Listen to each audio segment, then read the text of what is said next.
Hello, folks, and welcome to Kudlow. I'm Larry Kudlow. There's a great story running on Breitbart News that's entitled, "Europe Puts Scruples Aside, Imports Record Levels of Russian Liquid Natural Gas." Let's spend a moment on this story. Now, this is the same Europe that is allegedly working with the U.S. to boycott Russian oil and gas and stop assisting Vladimir Putin's war finance machine, right? We're all working together. We've allegedly closed down the Russian central bank, put tough sanctions all over the Russian economy, including, allegedly, sanctions on Russian oil companies and their funding banks. Remember all that? More recently, the EU has agreed with Treasury Secretary Janet Yellen's $60 price cap on Russian oil. Of course, China and India never signed on to that one, and they've become Russia's biggest customers. Have I missed anything? Oh, yeah, a few Russian yachts were also seized, maybe even Putin's yacht. But Russia keeps fighting. The Ukrainian freedom cause is just the idea that the great Western democracies insist on sovereign national borders and the rule of law is a noble idea. But maybe oil and economic sanctions haven't worked as well as many people hoped. Let's go back to the Breitbart story.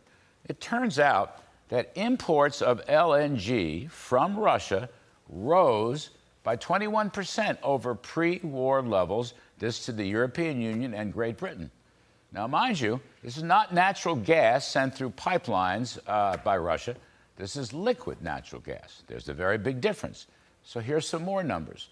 Between January and November of this year, Britain and Europe paid Russia nearly 27 billion euros, or the equivalent of about 28 billion US dollars.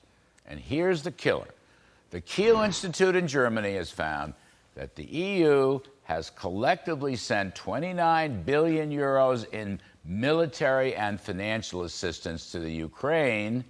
So in round numbers, Europe is sending about as much assistance to Russia via their LNG imports as they are to Ukraine to defend freedom. Does that make any sense? Of course not. It actually smacks of unbelievable hypocrisy. And by the way, the numbers could even be bigger because China resells Russian gas back onto world markets. So it's possible that Russian origin LNG bought by the EU could even be bigger, and the payday to Vladimir Putin could be that much larger. Now, of course, several years ago, the Trump administration begged Europe, especially Angela Merkel's Germany, to build LNG terminals. But she was in her big green mood and never did it. So, of course, the Germans wound up producing coal and burning wood to try to keep warm last winter, two well-known renewable fuels. That was a joke. But the real joke is how dumb they were. Now, I know a country that has a lot of liquid natural gas. I mean a lot. Like probably 100 years worth or more. And this particular country not only makes the cleanest natural gas, it makes the cheapest liquefied natural gas, stuff that would beat Russia's prices on the open market. I know this because I was one of the Trump folks, along with Rick Perry and Dan Brouillette and Wilbur Ross and others, trying to sell LNG to all our European visitors. Some of these sales panned out, but we never got a big-scale development that would have really helped Europe during the Ukraine war and well beyond. And while it's true that some of the European greenies have reclassified nat gas as a clean-burning renewable fuel, which does make them a lot smarter than our dumb left-wing greenies here, the fact is the numbers don't lie. Europe is buying LNG from Russia like it's going out of style, and Russia's making tidy profits from these sales, which is still financing their war machine, and it kind of makes a common-sense person shrug his or her shoulders and ask, what is up with this? And by the way, the Biden administration, of course, has done everything they can to block fracking and permitting and refining and the building of new LNG terminals. That's right, out in California, Joe Biden's friend Gavin Newsom, who wants to end gasoline-powered cars and is mandating electric vehicles, but he's got an electricity problem because of the lack of natural gas. So if you own an electric vehicle, you're not allowed to power it up with electricity. Lately, Governor Newsom wants to slap a windfall profits tax on fossil fuels. And don't think the Bidens in Washington would love to do the same if they thought they could get away with it.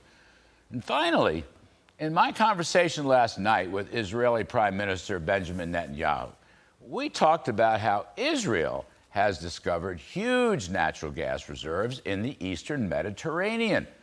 Not only is that going to make Israel energy independent, which is a heck of a thing in the middle of the Gulf state Middle East, but Israel could pipeline their natural gas or liquefy it and bail out Europe.